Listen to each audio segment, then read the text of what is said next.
मुख्यमंत्री ने कोरोना के बढ़ते संकट को देखते हुए कहा है कि प्रदेश में कोरोना को लेकर सरकार पूरी तरह से सतर्क है और नए वेरिएंट पर भी नजर बनाए हुए है। उन्होंने कहा है कि एक महत्वपूर्ण बैठक कर सभी दिशा निर्देशों पर चर्चा की जाएगी। कोरोना चूँकि समाप्त नहीं हुआ है और जिस प्रकार से अभी रिपोर्ट आ रही है उसको लेकर हम सभी सतर्कताएं, जो भी जितने प्रकार की सावधानियां होती वो हम बरतेंगे। और पुलिस विभाग में मैंने अभी जो ओपनिंग कार्यक्रम था उसमें भी किया है और अभी यहाँ से जाने के बाद हम तत्काल इस पर बैठक करने वाले हैं और बैठक करके जो ज़रूरी दिशा निर्देश हैं, जिन जिन विषयों पर कोरोना को लेकर काम करना है, हम लोग काम करेंगे। उत्तराखंड पुलिस के द्वारा देहरादून में उत्तराखंड पुलिस मंथन चुनौती एवं समाधान थीम के अंतर्गत पुलिस सप्ताह का आयोजन किया गया, जिसका शुभारंभ मुख्यमंत्री पुष्कर सिंह धामी ने किया। पुलिस मुख्यालय में आयोजित कार्यक्रम में शामिल होते हुए मुख्यमंत्री पुष्कर सिंह धामी ने कहा कि पुलिस हर चुनौती के समाधान के लिए मंथन कर रही है। इस दौरान डीजीपी अशोक कुमार भी मौजूद रहे। पुलिस विभाग की ये बहुत अच्छी पहल है कि अगले 3 दिनों तक लगातार बहुत सारे जो विषय हैं, जो चुनौतियां हैं, उनका कैसे समाधान होगा, कैसे उनका सरलीकरण होगा, कैसे उनका निस्तारण होगा। और इस पर सभी लोग अपने अपने यहाँ पर जहाँ ग्रुप डिस्कशन के माध्यम से, अन्य माध्यम से सारी बातें रखेंगे, एक दूसरे के साथ रहेंगे, जिससे कि परस्पर अच्छी बॉन्डिंग भी होगी और जहाँ परस्पर जो संबंध हैं, रिश्ते हैं, वो अच्छे बनेंगे, जो निश्चित रूप से आगे आकर जो हमारे काम हैं पुलिस विभाग के, वो सरल होंगे। और आज हम लोगों ने यह भी, चूँकि पुलिस विभाग अच्छा चले, अच्छा सुदृढ़ हो, उसके लिए राज्य सरकार की तरफ से जो संसाधन है उनकी कोई कमी नहीं होने दी जाएगी। और जो जब तक अस्थायी व्यवस्था पूरी तरह से स्थायी नहीं हो जाती, 1521 हमारे जवान हैं पीआरडी के, वो काम करते रहेंगे। इसके साथ साथ 1000 जो पुलिस के हमारे जवान हैं 2023 में उनकी भर्ती भी की जाएगी और एक अच्छा माहौल यहाँ बने। नाम से ही स्पष्ट है, ये उत्तराखंड पुलिस का मंथन है जो 3 दिन तक चलेगा और जिसमें चुनौतियां एवं समाधान, जो भी हमारी चुनौतियां हैं और उनके क्या समाधान हैं, क्या रास्ते हैं, क्या भविष्य का रोड मैप है, भविष्य की योजना क्या, उन सब पे हम चर्चा करेंगे। हमने पिछले वर्षों से इसमें 2-3 नई पॉइंट्स भी जोड़े हैं। जैसे पहली बार हम जनता के साथ भी मंथन कर रहे हैं, जनता की पुलिस से क्या अपेक्षा है, वो क्या चाहते हैं कि पुलिस में क्या चेंजेज आने चाहिए, तो आज आफ्टरनून में पुलिस लाइन में वो करना। दूसरा, हम इसमें एक वर्टिकल सेशन भी कर रहे हैं, यानी हमारे कांस्टेबल से लेकर के डीजीपी तक उसमें शामिल होंगे और वो भी पुलिस लाइन में, क्योंकि बड़ी संख्या में कांस्टेबल्स को, सब इंस्पेक्टर्स को, इंस्पेक्टर को इन्वॉल्व करेंगे, तो उनके भी आइडिया जा सके, खाली एसपी एंड अबो का मंथन न रह जाए, उनको भी हमने इन्वॉल्व किया है। चिन्यालीसौड़ स्थित सरस्वती विद्या मंदिर इंटर कॉलेज में मेधावी छात्र सम्मान समारोह का आयोजन किया गया। कार्यक्रम में मुख्य अतिथि के रूप में उत्तराखंड के पूर्व मुख्यमंत्री त्रिवेंद्र सिंह रावत ने शिरकत की व तमाम मेधावी छात्रों को बधाई दी। इस दौरान स्कूल प्रशासन के द्वारा मेधावी छात्रों को पुरस्कार देकर सम्मानित किया गया। कार्यक्रम में गंगोत्री विधायक सुरेश चौहान, डोईवाला विधायक ब्रिजभूषण गैरोला, उत्तरकाशी के डीएम पूर्व विधायक केदार सिंह रावत, चिन्यालीसौड़ नगर पालिका के अध्यक्ष और सभासद भी मौजूद रहे।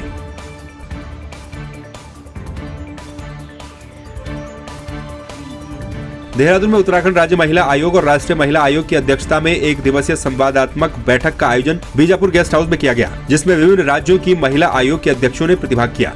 बैठक में महिलाओं से जुड़े कई मुद्दों जैसे कि महिलाओं के कौशल विकास को बढ़ाना, जेलों में महिला कैदियों की स्थिति, HIV पॉजिटिव महिलाओं की दुर्दशा जैसे कई अहम मुद्दों पर गंभीरता से चर्चा की गई।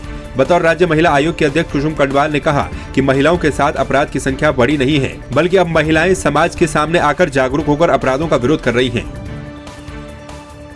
राष्ट्रीय महिला आयोग की बैठक हर 3 महीने में होती रहती है और जितने भी हमारे अब तक के कार्य हुए हैं, जो राष्ट्रीय महिला आयोग के द्वारा हमें निर्देशित किए जाते हैं, उसमें चाहे एंटी ह्यूमन ट्रैफिकिंग हो या पोषण माह हो या कोई भी अवेयरनेस का किसी भी तरह का कार्यक्रम हो, तो उसकी मॉनिटरिंग होती है। पूरी तरह से हम लोग रखते हैं, अपने अपने राज्य का पूरा विस्तार से यहाँ पे चर्चा होती थी कि हमने क्या किया। जैसे एंटी ह्यूमन ट्रैफिकिंग में हम लोगों ने 13 हमारे जिले हैं, तो अभी 2 जिले हमारे चमोली रुद्रप्रयाग रह रखा, बाकी जिलों में हमने एंटी ह्यूमन ट्रैफिकिंग के हमारे कार्यशालाएं हो चुकी हैं। ये 2 जिले भी हम तुरंत करने जा रहे हैं। इस प्रकार से बहुत सारी चीजें हैं जो कि राष्ट्रीय महिला आयोग के द्वारा हमें दिए जाते हैं, वो कार्य हम करते हैं। पौड़ी जिले में बढ़ रहे सड़क हादसों ने जिला प्रशासन की चिंताएं बढ़ा दी हैं। ऐसे में पौड़ी कोटद्वार राष्ट्रीय राजमार्ग पर उपजिलाधिकारी सतपुली संदीप कुमार के नेतृत्व में परिवहन विभाग और राजस्व विभाग की टीम ने एक वाहन को सीज किया और 3 वाहन ऐसे पाए जो कि बगैर फिटनेस के चल रहे थे। ऐसे में यातायात नियमों का उल्लंघन करने वाले कुल 21 वाहनों के चालान किए गए। इसमें अधिकतम ऐसे वाहन शामिल रहे जो कि बिना फिटनेस परमिट, इंश्योरेंस और पॉल्यूशन सर्टिफिकेट के चल रहे थे। जिलाधिकारी पौड़ी गढ़वाल के निर्देशों के क्रम में आज तहसील सतपुली में संयुक्त वाहन चेकिंग अभियान चलाया गया है।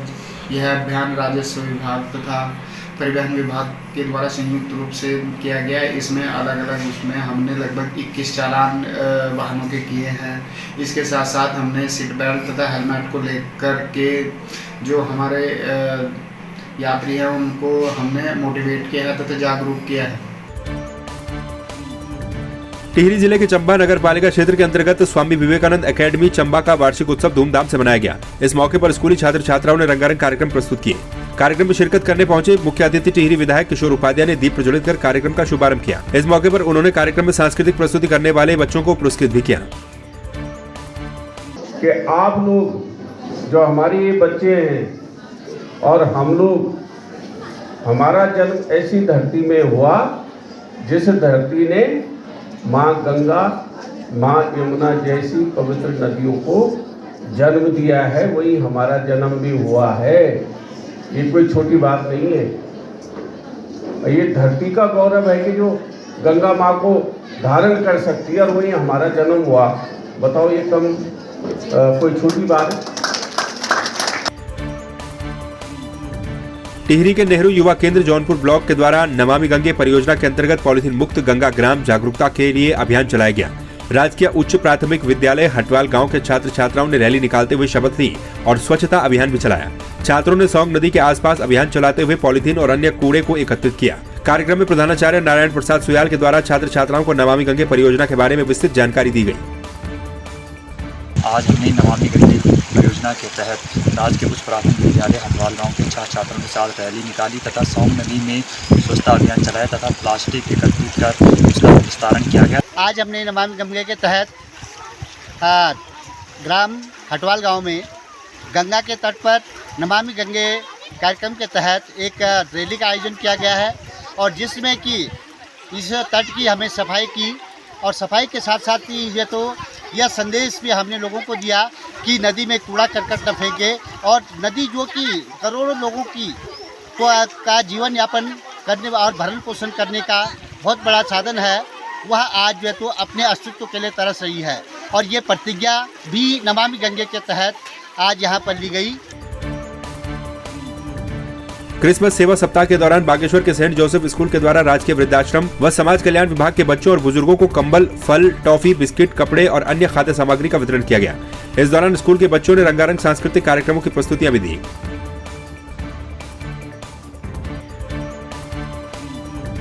टिहरी के चंबा नगरपालिका क्षेत्र के अंतर्गत स्थित कॉर्वेल स्कूल का वार्षिक उत्सव और क्रिसमस डे धूमधाम के साथ मनाया गया। इस मौके पर स्कूली छात्र छात्राओं ने रंगारंग कार्यक्रमों की प्रस्तुतियां दी। वहीं कार्यक्रम में मुख्य अतिथि के रूप में शिरकत करने पहुंचे टिहरी विधायक किशोर उपाध्याय ने दीप प्रज्वलित कर कार्यक्रम का शुभारंभ किया। इस मौके पर टिहरी विधायक ने कार्यक्रम में सांस्कृतिक प्रस्तुति देने वाले सभी बच्चों को पुरस्कृत किया और शिक्षा के क्षेत्र में कार्य कर रहे कॉर्वेल स्कूल की सराहना की। विश्वास और कॉन्फिडेंस के साथ अपने को प्रस्तुत कर रहे हैं, मैं उठ करके जाऊंगा तो ये उनका अपमान होगा। ये उनका अपमान होगा जिन्होंने इतनी मेहनत से, हमारी जो बहनें हैं यहाँ पर, हमारे जो अध्यापक हैं, उन्होंने उनको तैयार किया। तो मैंने जो हॉल कार्यक्रम है, क्योंकि बच्चे हमारे भविष्य हैं, कल उन्हीं के कंधों पर हमारे समाज का, इस केरी का, प्रदेश का, भारत माता का भार आना है, तो उनकी भावनाओं को हमें आहत नहीं करना चाहिए। लालकुआं में वन निगम डिपो से लकड़ियां भरकर यूपी सहित अन्य क्षेत्रों को जाने वाली गाड़ियों से मंडी परिषद के द्वारा शुल्क वसूला जा रहा है। शुल्क वसूली को लेकर मंडी परिषद को कर्मचारियों की काफी शिकायतें मिली। वहीं इस मामले को लेकर एक वीडियो भी सामने आया। वीडियो में मिली जानकारी के अनुसार मंडी समिति अधिकारी के द्वारा कुछ गाड़ियां नियमानुसार तो कुछ गाड़ियां नियम के विरुद्ध अपने गंतव्य को भेजी जा रही हैं। हालांकि पूरे मामले पर मंडी समिति के अधिकारियों के द्वारा कोई पुष्टि नहीं की गई, लेकिन संभावना है कि अधिकारियों के समक्ष मामला आने के बाद आवश्यक कार्रवाई की जाएगी।